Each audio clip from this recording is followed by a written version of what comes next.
Good morning. And we are here at the Mika in the Morning Show. It is your girl, Charlie, and I am filling in for Mika. I do have GB here with me this morning in the studio, but he is outside on the porch. He'll be in just a few moments. I do have a guest also that's scheduled to come in. She has not made it in herself, but prayerfully she's still able to make it. So good morning, and welcome to the Mika in the Morning Show. I'm going to start you guys out with a praise break here in just a few moments, and then we're going to get into it with the weather, with some news, and then we're going to drop that topic. All right. And y'all know your girl going to be talking about some amen while I'm here on this mic. So let's get into it. All right. And I do pray and hope that you all have a wonderful and safe drive on the way in this morning. So, I guess I better unmute my masters. Hey. Here we go. Melodies from heaven rain down on me, rain down on me. Melodies from heaven rain down on me, rain down on me. Take me in your arms and hold me close. Rain down on me, yeah. Rain down on me. Fill me with your precious Holy Ghost. Rain down on me. I'm feeling now, Vicky. Let me take it up here. Here we go, everybody. Melody from heaven. Rain down on me. Oh, come on in here. Rain down on me. Come on, say with us. Melody from heaven. Yeah. Rain down on me. Rain down on me. Take me, take me in your arms and hold me close. Rain down.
Melodies from heaven.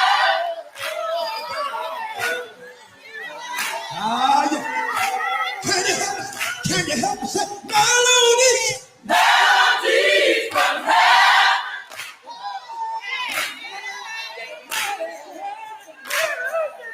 Come on and sing with me. Melodies. Melodies from heaven. Now if you love the Lord, make some noise in here. Can you say melodies? And good morning again. And we are here at the Mika in the Morning Show. I pray that Kurt got you started on your way. Do you hear me? It's the melodies from heaven. We wanted to rain down on you this morning during your morning drive praise break. My guest is here. She made it into the house. I got GB. He's on his mic. So good morning, GB. Good morning. My guest is Miss Gloria Thomas. I'm going to make sure I say that right. I'll be wanting to give her my grandkids' last name, which is Thompson. But Miss Gloria Thomas, we have her in the house. You want to say hello? Hello, good morning. GB, want to say good morning to the people? Good morning, good morning. And good morning again. So we're just going to get right into it. It is Friday. If Mika was here, Mika and I would both be like, it's a party, it's a party, it's a party, it's a party. Hey, hey, hey. I know GB ain't going to get hype with me like that, and that's okay. But Mika will be back next week, and so she and I will have a party right here in the Eaton Media Station. So today's weather is a high of 78 with a low of 68. Prayerfully, we've gotten all the rain that we're going to get today, but there is a 60% chance of rain, with that slowing down at the 4 p.m. hour, which is super awesome because I have an event today. It's a butterfly memorial release at the Tulsa Zoo that I put together for my place of employment, so that the people who have lost loved ones on our service over the past year can come out and honor and remember their loved ones. Yes, I do have live butterflies, and I am so stinking excited about this thing. Do y'all hear me? So I know that my Sky Daddy loves me. I know that he's going to hold that rain for me. And I know that this memorial is going to be super duper dope. Do you hear what I'm saying? Super dope. GB, you got any news for us this morning? Not right offhand. Not right offhand. Okay, so I'm going to drop the topic. We're going to play some music because I want y'all to groove on y'all's way to work this morning. We're going to groove a little bit. And when we come back from your groove, I'm going to give you a little bit of local news, a little bit of some of everybody's news. And then we're going to get into our topic. And, you know, prayerfully, we do well this morning with no dead air. I got my camera set on the right spot. So today's topic is, I called it My Healthcare My Way, partnering with your doctor. Does that sound right, Miss Gloria? Yes. Okay. My Healthcare My Way, partnering with your doctor. I have a couple of stories I'm going to share. It's really one story, but I'm going to tie in two parts of the story. Then we're going to listen to Miss Gloria's part of her story, or some of her story. And then GB, if you can speak to that, we definitely want to hear your voice this morning. Can we all say amen? So we gonna get into some smooth all about her. This is a cut from the 90s, and y'all know I'm a 90s girl, and yes, if y'all saw that throwback I put on Facebook yesterday, then you know I am definitely a 90s girl. So let's get into it. Yeah, I just can't get it off my mind. Always a roughness. Yeah, I guess you're right. So what you want to work on today? I don't know, man. Let's just take it slow. And let me tell you about her. Kick it, G. Hundreds of miles away, but yet I still feel a touch. The distance between us doesn't mean that much. 'Cause two hearts together can always beat as well. This is how I feel, and we've only just begun. Yeah, just begun. She sends me letters with her smell of sweet perfume, and she always knows what it takes to chase away my blues. And I wanna hear you here with me to pacify the need, to hug and to hold her, 'cause it's all I ever think is so. Yeah.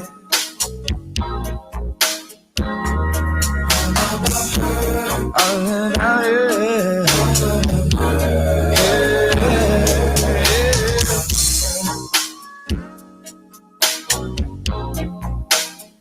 Always on my mind.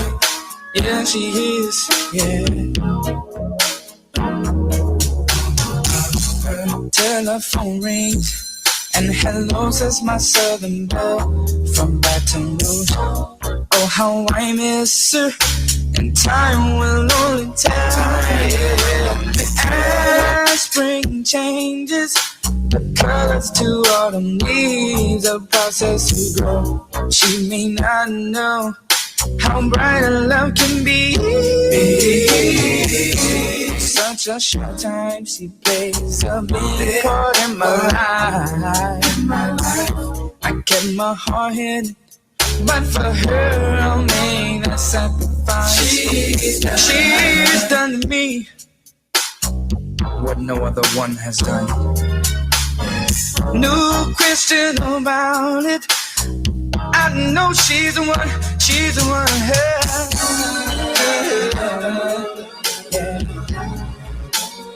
She's the one for me. And time will tell. Yeah. I may have a friend too, but it's her. And I'm down there now, when she's not around. Yes, I am. Yeah, it's her. It's her and that drive me crazy. All right. We gonna fade smooth off into the background. We're gonna fade him off into the background. Can you hear me, GB? Oh yeah. All right. Good. Just want to make sure y'all can hear me. I don't necessarily want to mute my music, but I want to make sure we live on this air. So, in local news this morning, sort of kind of local, a Shoto school resource officer was arrested by OSBI accused of lewd molestation. So my response to that is, yeah. Grown folks, stop touching children. Stop robbing them of a healthy childhood. And I couldn't help but to think of when I was reading this story on the news. I didn't listen to it. I read it. So I started thinking about sex trafficking and how real that is in our society, in our world. But we really don't talk about it very often.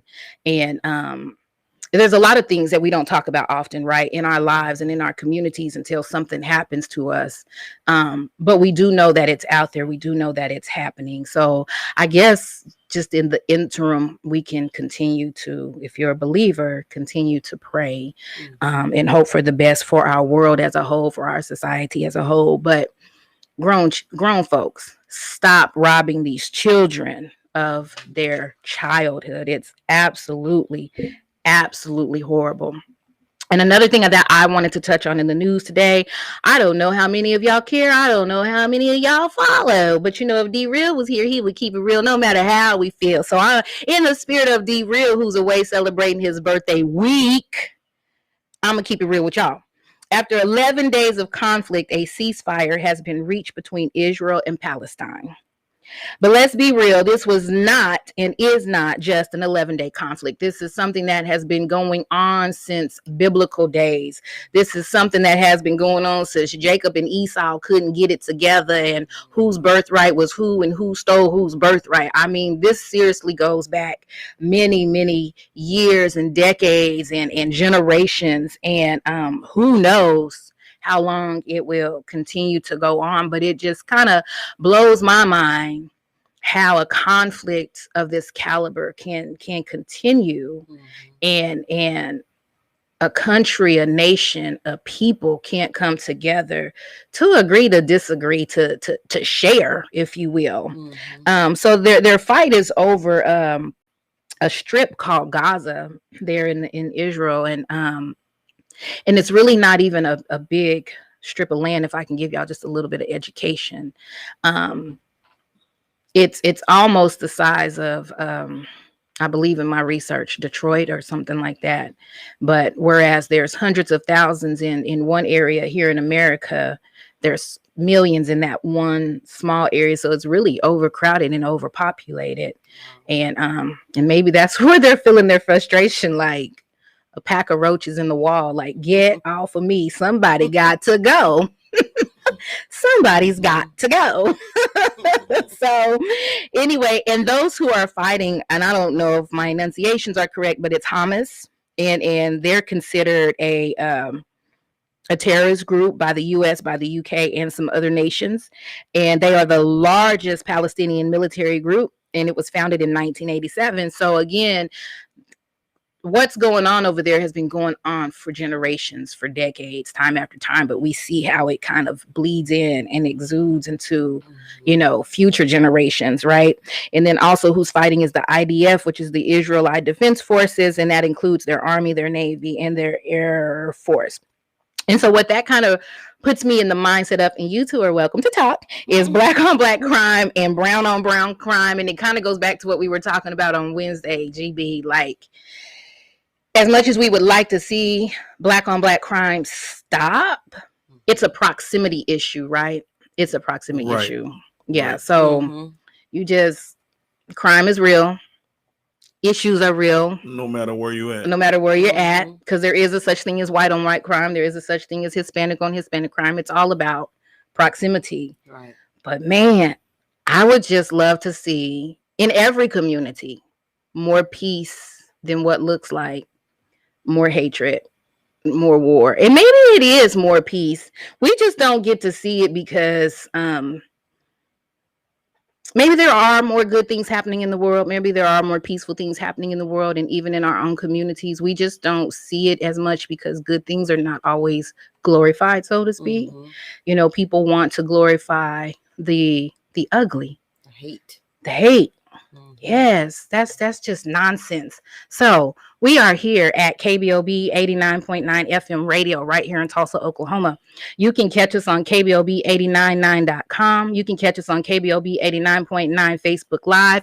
You can catch us on the iTunes podcast, and you can catch us on iHeartRadio. We're going to give y'all a musical break, come back, drop that topic again, get into the topic.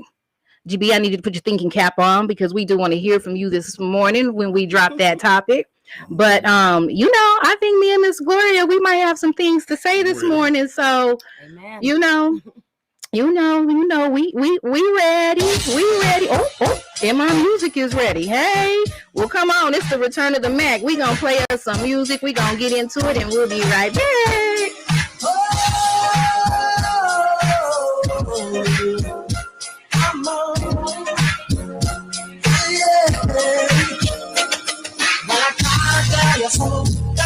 But I can't stand there in the moon. As I stand at a story told. Every now I got to flow. Cause I know it from the start. Baby, when you broke my heart, that I can't adore my name. And show you that I'm real. Your love and mine. All those times I said that I love you. Your love and mine. Yes, I try. Your love and mine. Even though you know I fight for you. Your love and mine. Yes, I cry.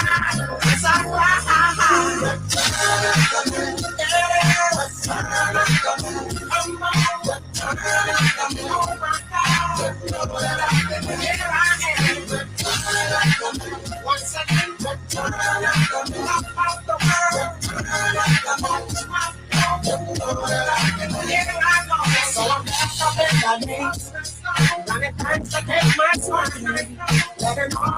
Oh no, that I'm not to rock the show. Cause rock the Canada know what's wrong. And all the nasty things you know. So baby, can't forget for me. While I sing my complex song.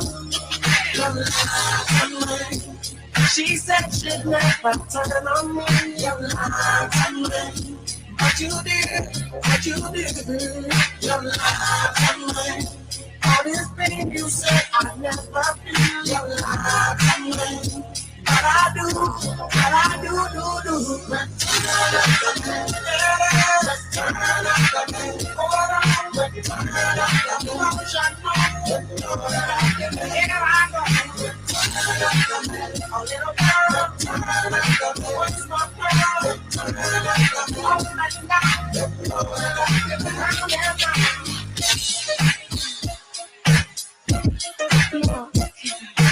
Stop lying about your big break.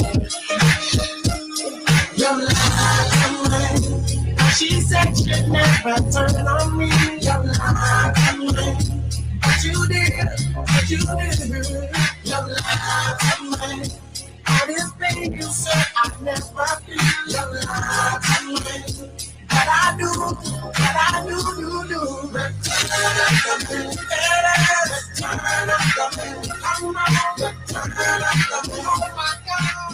All right. I'm going to fade that music out in the background, but we're going to keep it going because your girl likes to jam. Again, we are here at KBOB 89.9 FM radio right here in Tulsa, Oklahoma. You can catch us on KBOB899.com. You can catch us on KBOB 89.9 Facebook Live, iTunes Podcast, and iHeartRadio. In your own community on June the 5th, 2021 at 12 p.m. until, and we all know what until means. That means until the party is over. We just gonna keep partying until the party is over. And we're having a music festival. It's called the North Tulsa Community Music Festival. It is right here at KBOB 89.9 Studios, 1533 North Norfolk Avenue. And so you are welcome to come out on that Saturday. Again, that's June the 5th. And just hang out and have a good time. What they say in my song, GB, that I like, self-destruction. Leave the guns and the knives at home. MC Light says she's on the microphone. We ain't got time for that. Leave your guns and your knives at home. We are coming to this event to come together to celebrate the beauty of Blackness and to have a good time, to jam out to some good music, to enjoy some good food, and to, participate and support the vendors who will be here. So come ready to spend a little bit of money too. Support. Amen. I like to say amen on the mic. Amen. So our topic today is my healthcare, my way, partnering with, I'm going to say my doctor instead of your doctor, since I said my healthcare, my way. So my healthcare, my way, partnering with my doctor. I'm going to lead in with a piece of my story. Then, and so that you guys get an idea of what it is that we mean when we say partnering with my doctor. Then we're going to hear from our guest, Miss Gloria Thomas. And then GB, if you will, we would like to hear from you too. Right. So when we talk about partnering with our doctors in the healthcare world, it's your healthcare. Yes, they are the experts. Yes, they are the ones that have spent, numerous years in school, spent time in their residencies. And we go, right, because we trust them. If we didn't trust them, we wouldn't go. However, they don't know fully what you feel and how it feels on the inside. Right? We can go to the doctor and we can say, this is what I am feeling. They can do whatever they have to do to come up with a proper diagnosis. But at the same time, even though they are the expert, you are also the expert because it's your body. And they really, really, really need to listen to you. And not only just You're the expert of your body. Sometimes you are the expert of your child because you know your child better than they know your child, because you were there from the conception and the birth of your child, and you are raising that child. So you know their mannerisms, you know things that are going on with them. So you recognize when they're just different and something is not right and something is out of place. Same thing with our spouses. We come to know our spouses in a very intimate and close way, so we know them sometimes better than they know themselves. Especially wives know husbands sometimes way better than they know themselves. And so we recognize it with our spouses, like something's not right, things that are wrong. And we have to be advocates not only for ourselves in healthcare, but for our children and for our loved ones. So that's kind of what we're talking about when we're saying partnering. So if there are any doctors that catch hold of this radio station, this radio show, you've got to be willing as a doctor to partner with your patients and listen. Yes, we understand you're the expert. We get it, but you have got to listen. So, for example, my son was born with some issues, and we won't get into the detail of those issues. And I'm going to tell two parts of the story. I was a 19-year-old mother with him. I was already a mother when he was born. But I was 19 when he was born. I had him at one hospital. He had to be taken to another hospital. My doctor at the hospital I gave birth to him at would not release me, so I had to do an AMA. Is that what it's called? An AMA, where you check yourself out the hospital. And but I did not do that until after he was already settled at the Children's Hospital here in Tulsa. And the surgeon had called me on the phone. And the mistake that the surgeon made was, and I didn't realize it was a mistake until later, and I did have a conversation with him about it, was when he examined my son once he made it to the Children's Hospital, he understood the road ahead. He understood that not only what we need to do right now, but what this is going to look like, for the future. Like, we're going to do this surgery today on this little itty bitty newborn baby, but there's going to be some surgeries that are going to follow. But see, he explained everything to me from the first surgery to then after this is that, and after that is this, and after this is that. And then everything's going to be okay over here down the road. But as a 19-year-old brand new mama to this brand new baby, I didn't hear that. All I heard is, I'm going to do this, and then things are going to be okay. I had no understanding that what he was explaining was a series of things. So when I finally checked myself out the hospital and made it to the Children's Hospital, I was there before he even went into surgery. Because when he left from me at the hospital I gave birth to him at, he had tubes everywhere. He was in an incubator, and, just whatever they had to do to keep him alive and save his life before that surgery. Because that surgery is what was going to give him a quality life in life in general, or he wouldn't have lived. But anyway, so when my baby comes out of surgery, he wasn't whole, so to speak. I don't want to tell my son's whole story because he's 23 years old today, and I don't know, I don't want to give my baby a complex, but he wasn't necessarily whole, so to speak, and so he had to have some constructive surgeries. Let me say that he was underdeveloped in some areas, and he had to have some constructive surgeries. And so, like I said, I just did not understand that. So in regard to that, in regard to partnering, and one thing, a conversation that I had with the doctor is, you have to understand that our level of expertise is not your level of expertise. And when a mother has a baby that is taken from her and taken to another hospital, there's a level of stress that when you call and you explain something to that mother or even the father, right? We're just not going to have an understanding of a series of surgeries. So give it to me slow, doctor. Give it to me slow. Feed me, so to speak. Spoon feed me, so to speak, so that I have an understanding of what exactly is happening. So Then, in the midst of all that, in the series of these surgeries, let's fast forward about 5 months. I got my 5-month-old baby. We're ready. Other than some emergency surgeries we had in between that, we're ready for the next major surgery. But as we were prepping for the next major surgery, the doctor found that there were other issues that needed to be surgically constructed on the inside before he can even do that surgery. So there was also some therapy that my son had to have that I started the therapy, but it was painful for my son. The doctor said, you can do it at home. You're capable. You're able. And I started it, but it was painful for him. Now, we're talking about a 5-month-old baby. And every time I would go to pick up my baby, he would cry because he thought I was going to do this therapy on him. He didn't want me touching him. He didn't want me doing diaper changes.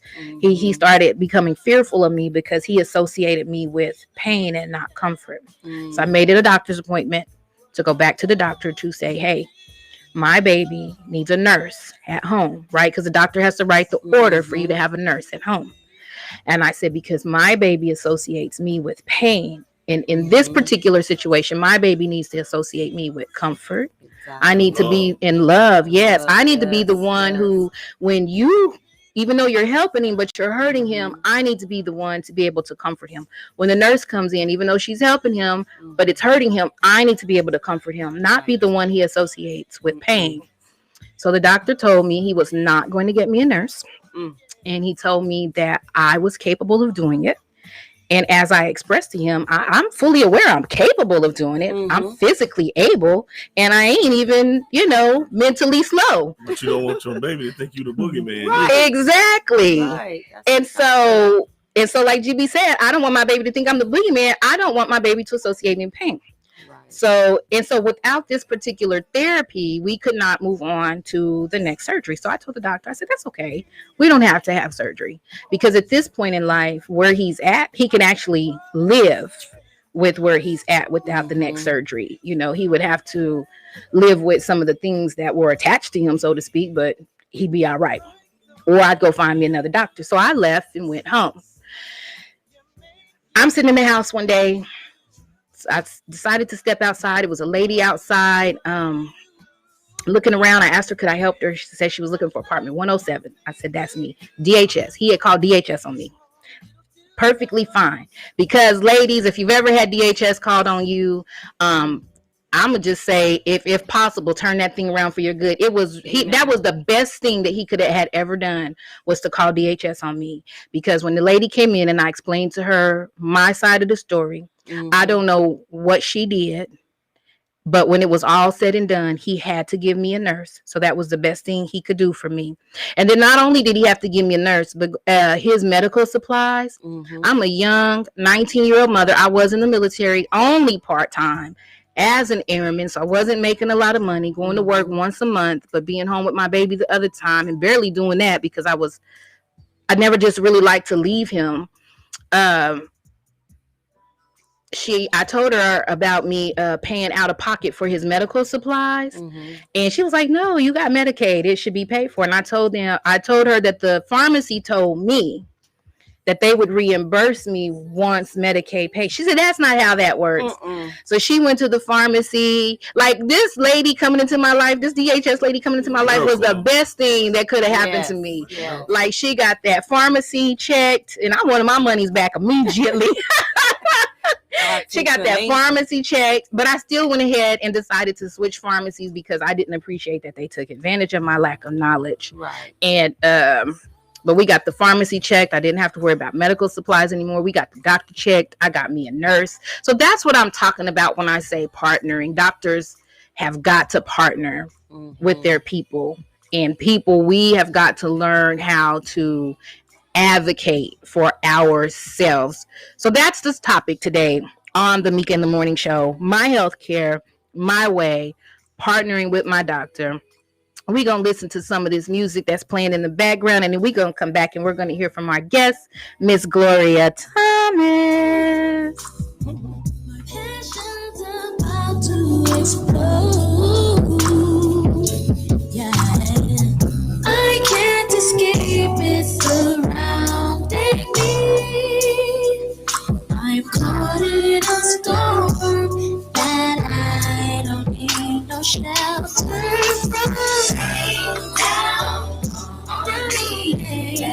love just fall like rain, like rain on me. Every drip sunshine rain down on me. Let your love just shower on me, just rain on me.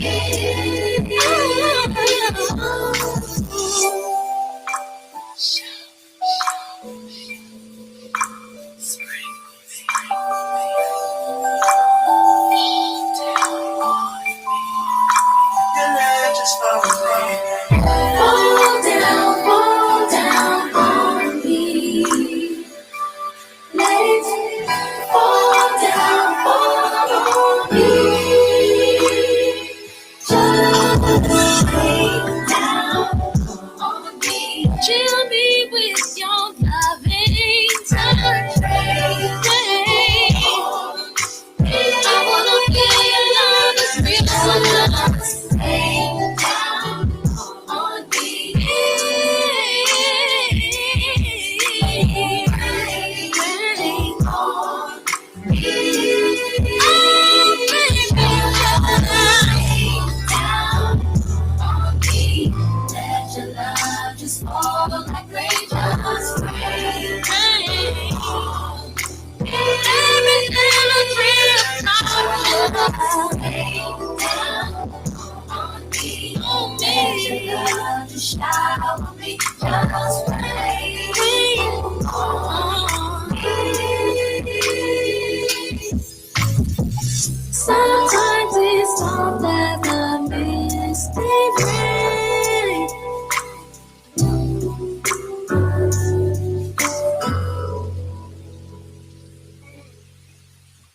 And we are back. We are back. We are back. Sometimes it's soft as a misty rain. Who y'all in love with this morning? Go love on your loved ones this morning. Go hug your woman. Go kiss your wife. Go smack her booty. Is she in the kitchen frying you some bacon? Go smack her booty. Take her back to the beginning of when y'all started dating. Take your man back, ladies, to the beginning of when y'all started dating. You know you was freaky and nasty in the beginning. You know you was doing things in the car that you shouldn't have been doing. Y'all need to take it back to the beginning. Spice it up. Go date. Go on a date this weekend. You've been with your boo a long time. Y'all just kind of going through the motions. Go on a date this weekend. Spice things up. Ladies, he don't really care that you put on a few pounds. Put your G-string on in your heels and walk through the house like you own it. Because you do. You know what I'm saying? Just get freaky this weekend. It's Friday. Get freaky with your boo. Shoot. And be glad that you can get freaky with your boo, because I'm in a whole long distance relationship and him's not here this weekend. Shoot, don't y'all getting on my nerves playing games with your boos. Quit playing games with your boos, okay?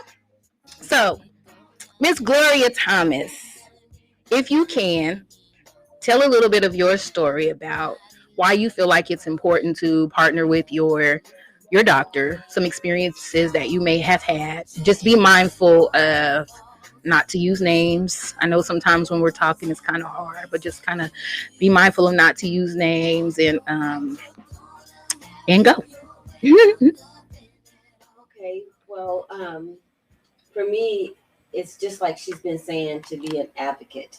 That you have to be an advocate for your loved one, for your spouse or your child, or whomever that you are I'm sorry. helping. Mm-hmm. So for me, my husband was diagnosed with pancreatic cancer, and we all know that pancreatic cancer is a beast in itself, but I feel like there's some unanswered. We were supposed to be partnering with the doctors and being together with the doctors and everything. And I feel like we wasn't all together. Mm-hmm. Some of the teammates were still sitting on the sidelines while the doctors were making decisions, and they didn't include us in the decision process. We went through chemo. We did the chemo, the radiation. We got to surgery. We did surgery, and we all know that when you have surgery, that sometimes the cancer can spread. Mm-hmm. the surgeon had asked, is there going to be chemo done after surgery? And we were told no, the oncologist didn't want that. So fast forward a month after surgery, he started having back pain again. And we were just told it was scar tissue. I kept saying, we need to run the numbers, run the numbers, run the numbers. And the numbers were not ran until January, when the surgeon finally was like, I really, am, complex that he's still having this back pain. I said, so are we. Mm-hmm. And so finally the numbers were ran, and of course they had skyrocketed up and stuff. If those numbers would have been ran in October, the month after surgery, I do believe we could have caught it a little earlier. Absolutely. And started chemo again. Mm-hmm. And so when they decided to start the chemo again, it was already, to me, too late, because it was spreading. Mm-hmm. It had already spread and metastasized to other things, your liver and things like that and stuff. And so it had started to spread. And then I asked the surgeon, I said, so is this what you meant by, are we going to do chemo right after surgery? Mm-hmm. And to me, he covered up for the oncologist and said, no, we as a team decided, excuse me, we as a team decided that it would be best to wait, watch, and wait. Mm-hmm. Well, again, I say 2 of your team members were sitting on the sideline, and we didn't get included in that watch and wait. Mm-hmm. We didn't get asked, do you want to watch and wait, or do you want to go ahead and have chemo? Mm-hmm. We were told, no, we're not going to do chemo right after surgery, because why would you do chemo? Do you want to kill him? That's the type of thing that we were told. Right. And I feel that was not necessary. I feel like, you should have asked us, do you want to go ahead and do chemo? We should have been included in that process. And whatever your response was should have been what was done. Correct. Because it's his body, mm-hmm. his life. And Correct. let's say that the chemo did kill him. Right. It was still his choice and your choice as a family to decision. you're right. And Right. not for the choice to be made for you. Right. Mm-hmm. And I feel like that's what happened, that the choice was made for us. Mm-hmm. And after it's said and done, the oncologist looks at us, and says, well, now you're at a stage 4 and it's really progressing. And Mm-hmm. it progressed really fast. Mm-hmm. And the chemo that they put him on, in February, because we Mm-hmm. had to wait till February. Mm-hmm. Of course, insurance and all that stuff, it's like cancer waits on nobody. It doesn't wait on the oncologist. Mm-mm. It doesn't wait on insurance. You have to be, especially with an aggressive cancer, you have to be aggressive. Yes. And I just believe that it was not aggressive enough. Mm-hmm. And they did not listen. They didn't listen to his body. They finally said, that he could have a second opinion. And, we're in the middle of a pandemic. Right.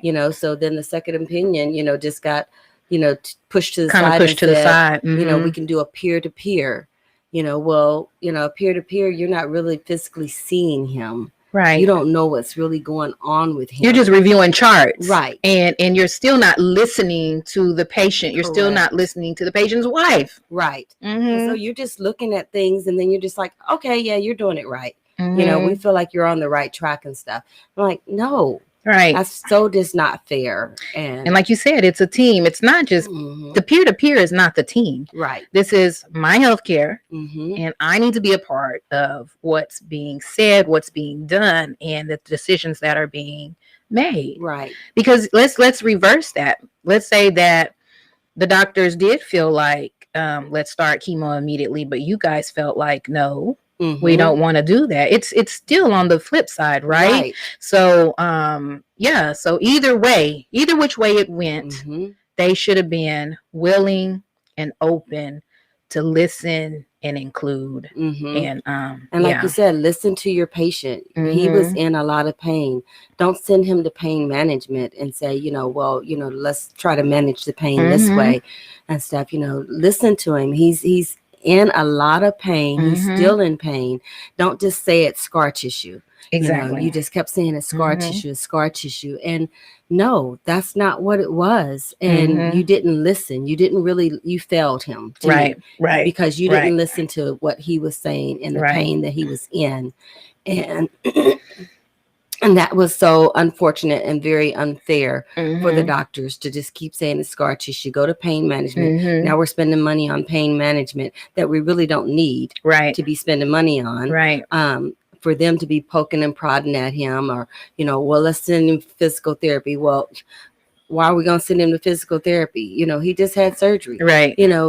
Look at the numbers, run the numbers. And run that's your not even the CA19. issue right now. Yeah. Right. Yeah. Run the CA19, and if it was still low, then let's send him to pain Mhm. management. Do the PET scan. Yeah. Don't, just automatically just blindly say, oh, it's just scar tissue. It's just scar Mhm. tissue. Why are you worried about it? We got it all. We got everything. And, I'm like, evidently you didn't. Evidently you didn't. My father had pancreatic cancer, and I took him all the way to Illinois because I was living there at the time to have the Whipple surgery. Mm-hmm. And because that, it had not metastasized at that point. He had a tumor in his duodenum, and so they got the tumor out. They rerouted, his insides as they needed to with the Whipple surgery, because that's what it's about. They cut out parts and then they reroute, Right. and then months later, the cancer had come back. But my father was 82 years old at this time. Mm-hmm. And we had already discussed, if for some reason the cancer does come back, if for some reason the cancer metastasizes, because like you said, when you're in surgery and you open up, the air can spread the cancer. We had already decided that we would do hospice, because he was 82, because he was always a small man. He didn't have a reserve, so to speak.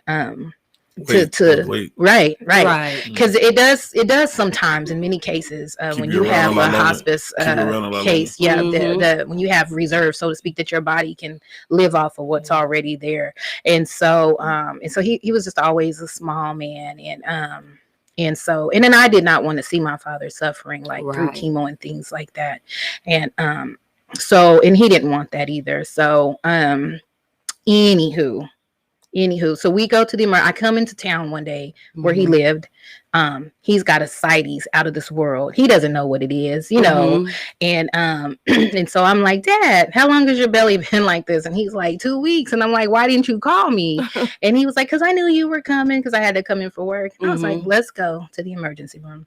So we get to the emergency room. They let us know that the cancer is back, so on and so forth. It's a small community where we were, so it's kind of a little personal, but a little bit too personal, because the lady that was there, the doctor that was there, she knew my father, she knew him for years or whatever. So she was like, this is what we're going to do, this is what we're going to do. Me and Dad are both like, no, that's not what we're going to do. We're going to go home because we want hospice. And she was like, yeah, but the doctor still might want to talk to him. So she wanted to put him on IVs. She wanted to make him NPO, which means he can't have anything to eat. And I'm like, you know what? Because she and I started to kind of go back and forth. So I'm not going to argue with you here in the hospital. He can stay tonight. So you need to get a doctor here tomorrow to talk to him, because I guarantee you we're going home tomorrow. He will not be NPO. He will eat whatever he wants to eat. You will not stick nothing in his arm. Are you going to have to call security and the police? Because I'm going to tear this mofo up. You're not going to stick my dad with nothing, because we're not prepping for surgery. We're not prepping. Well, the doctors might want to do this. The doctors don't have a choice. You're not listening to me. It's not the doctor's decision. You're not going to touch my dad. You're going to feed him when he's hungry. You're not going to stick nothing in him. And I don't give a good gosh darn what the doctor say. Now, I had to be at work the next morning at 6:30, 7 o'clock in the morning. But I stayed, that night with my father. I had already called my girlfriend, and I'm like, look, when I tag out, you tag in. They touch my daddy, you tear it up in here. And I mean tear it up. I'll come bail you out when it's all said and done, but they better not touch my daddy. Amen. And so... And then she kept saying, well, even if you're going home on hospice, you still got to wait till Monday when the social worker's in the hospital. And I'm like, okay. And little did she know, because like I said, I lived in Illinois. I was already in hospice. I was already, I was doing an internship as a social worker in hospice, and an absolute wonderful hospice there out in Illinois. Lady, please. And they were the ones that when I had took my father out to Illinois for his surgery, the directors and everybody at that particular hospice in Illinois, they had introduced me to the oncologist before we even went into surgery and made our first appointment. Like, when I say networked up, networked up. My dad good. like had first class treatment in Illinois. Wow. When I say networked up, the director there and one of the chaplains there, we sat down, we did the 5 wishes. I mean, they just literally pampered me through the process. And so anyway, it's Saturday. I'm at drill, but I'm making phone calls. And here's the thing too, why doctors and nurses of a certain, think that y'all the end all be all, and y'all know somebody that arrogance, and that y'all know somebody that knows somebody. Well, my daddy knew somebodies that knew somebody's that knew somebody's too. Amen. If you know something, if you're a doctor, it still don't hurt to listen to the patient. It don't hurt to listen to the patient, because that's no. It can hurt to listen to not listen though. It can hurt to not listen. They'll tell you, listen to your body. Listen to your body. Exactly. Right. And you ladies, hey, y'all sound great, and this sounds like an episode of Grey's Anatomy here. And I'm getting a whole well-rounded schooling on medicines. Because here's the thing, doctors, it can hurt you. It can cause you a lot of pain out in the parking lot. You got to leave that office at some point or another. So, because I'm just saying, and everybody ain't rap tight. So, everybody ain't rap tight. But I get to drill, doing what I got to do, still working drill like I'm supposed to, but I'm communicating with my supervisor. I got to take care of my daddy too. By the time I left drill, I already had a hospice appointment set up for him to be put on hospice at 5:00. I called the hospital. I said, y'all need to do his release. Told my friend, talk to my daddy so he understands he needs to sign himself out the hospital because we're coming home and we're going on hospice. So I get there, the same nurse is there, and she wants to know, well, how did you get hospice set up without a social worker? And I said, because I am a social worker. I really wasn't a social worker then, but I was in school to be a social worker. I was already interning as a social worker, but I was like, because I am a social worker. And she was just like, oh, I got this, boo. Sorry to hear about your husband's Thank problems. you. Did your husband succumb, or did he? He passed. He passed away in August 9th of 2020. And it was just, it was a peaceful passing. All of us, the kids and all of us were around him and everything. But, not to say that I'm God or anything like that, but I just think that there's a lot of things that were undone and unsaid. So, we didn't get a chance to be in the game with the doctors. And so, I'm not saying that it would have changed anything, but it sure would have eased, our minds. Feel a lot better. Made us feel a lot better that everything was done and that we felt like we were involved with every aspect of it. Well, first and foremost, they should have listened to him. Right. They tell you to listen to your body. Right. So they should have, if he said, I'm having pains in my back, and that's one of the symptoms of having pancreatic cancer. Yes. Listen. He knows his pain, his body, And like Charlie was saying, it's not just the doctor. You're not just listening to him. You listen to the patient as well. Right. The patient is the one that's got to endure the pain. Right. It's a team. Right. Yeah. And we were told we were, a part of a team, but 2 team members were sitting on the side on the bench. Right. And, we wasn't called in to the play. Right. That's that arrogant behavior. Just because you're a doctor, that don't mean you know it all. Exactly. You have to be open. You got to be an open-minded person. Right. You have to really listen, and that's what's hard, that they didn't listen to his pain and him saying that I have pain. They just kept saying it was scar tissue. It's scar tissue. So I have a question, and then we'll take a break, and then we'll come back and we'll answer that question. My question is, especially because I'm a believer, you're a believer. God knows from our mother's womb, our beginning and our end. And I believe that in all things, there's some sort of a lesson. In all things, there's some sort of there's something that God is trying to say in the midst of the situation, right? Whether it's as a family, as a whole, we need to get some things together and look at life a little bit differently. Whatever that looks like. Maybe the lesson was for the doctor, and unfortunately, my father, your husband, whatever that looks like, my son was we were just part of that journey for that doctor, if that makes sense. And so think about that for a minute.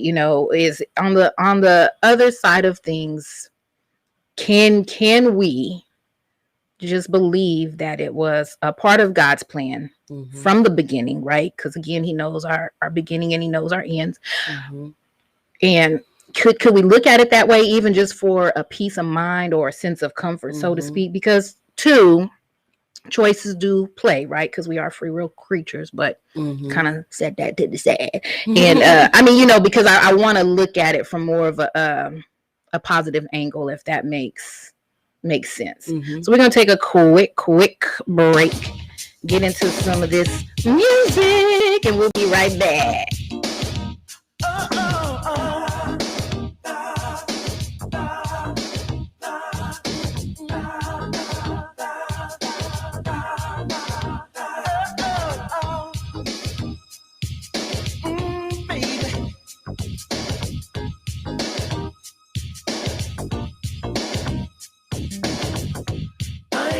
John Casanova.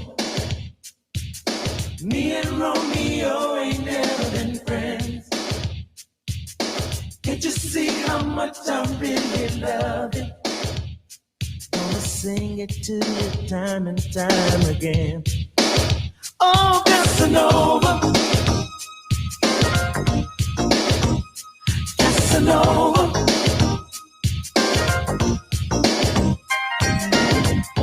Every man deserves a good woman,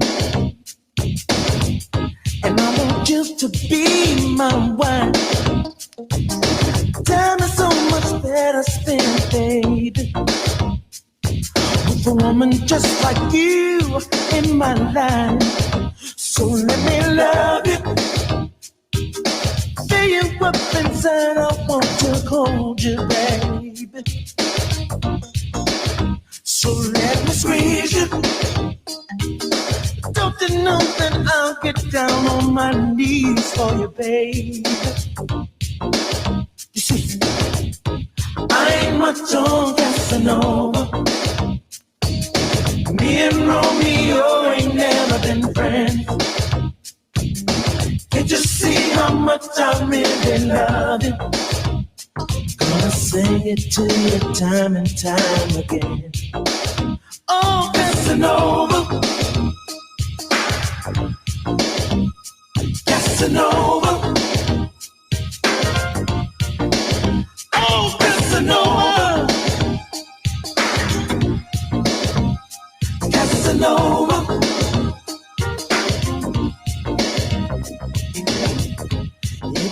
So again, it is Freaky Friday. We kind of got, real serious conversation going on up in here, and that's okay.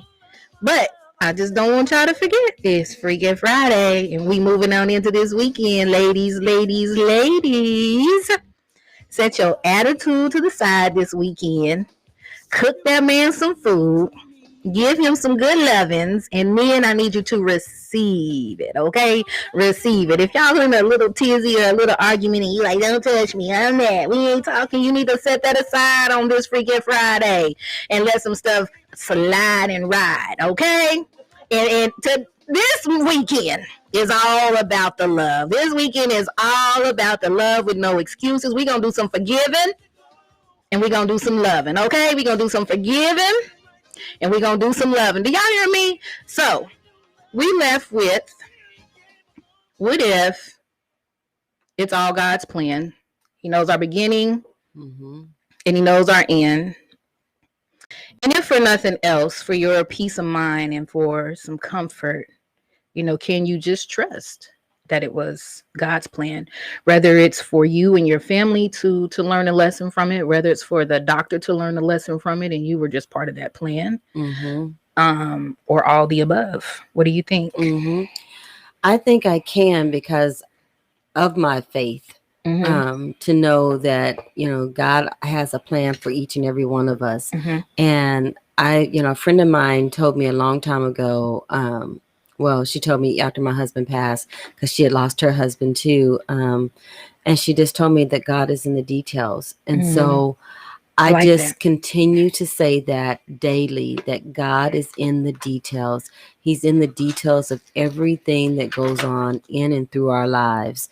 And so with that, I can trust and by faith know that God had the plan, and that, this was his plan. This was not my plan and stuff. Nobody knows when they're going to go or how they're going to go. And so I just, say to myself daily that God is in the details. Yes, I like that. God is in the details. GB, what do you think? Do you think that it's all just strictly negligence on the doctor's side, not to listen and include the family 100%? Or do you think that it's a possibility that it's just all part of God's plan? Well, I'm teetering between the two, simply because, it's times, they say you can rush your time, right? That's true too. They say you can rush your time. Premature death. death. So if it was something that could have been avoided, it could have been avoided. Right. But Mama always tell me, hey, look, son, when it's your time, you gotta go. Yep. When it's time for you to expire, you're gonna expire. So, I'm just looking at it, I'm looking at it from a broad perspective. So, hey, with the spiritual thing involved as well. If it's time, it's time. If it's time, we're gonna check out of here. Right. But it's hard when it's those unanswered questions, right? So So you still have to have that faith, because those unanswered questions are the ones that are so hard to understand, and you shouldn't be left with unanswered questions. But we can't dismiss neglect as propaganda. We just gotta look at it for what it really is. If you neglected a person, you neglected them. Whether that was God's, if that's God's plan. But that's the other side of it too, right? That's why I say teetering between the two. That's like a real heavy question. Yeah, because sometimes it ain't God's plan. It's just that this fool ignorant and he don't want to listen. And he's arrogant, he's ignorant, and somebody got to check him. Right. So yeah. So write those letters, people. For me, I've been writing letters to the surgeon and to the oncologist. I've not mailed them because they've been just too raw still and stuff. And so I really want to formulate my words and ask God to help me. But I'm going to mail those letters just so they know that they really, really need to listen to their patients and not say that they're listening, but really listen. Yeah. And quite naturally in your mind, because you're suffering and grieving, that you feel like it's a bunch of unanswered questions. Correct. On from their standpoint. I'm totally with you. Yeah. Yes. Yeah. And I think that the letter writing is a good idea, right? We suggest that oftentimes in surgery and in surgery, Lord Father God, in therapy, and counseling, and even when you get the letter to where you feel like it should be, you may never choose to mail it. It's just the therapeutic process of writing it and getting it out and not holding on to it. Getting it off your chest. Getting it off your chest. Yes. So we are here at KBOB 89.9 FM radio. You were just tuned into the Meek in the Morning Show. Don't forget the North Tulsa Community Music Festival on June the 5th, 2021, right here at the KBOB studios at 12 p.m. until. Get ready to come out to have a good time. And like I told you before, leave your guns and your knives at home. I'm going to take you out with some Let Us See Anything. It's my jam. It's my jam that I dedicate to my boo thing. Hey! Y'all have a super duper awesome fabulous Friday, and like I said, get freaky with the one that you love. It's the weekend.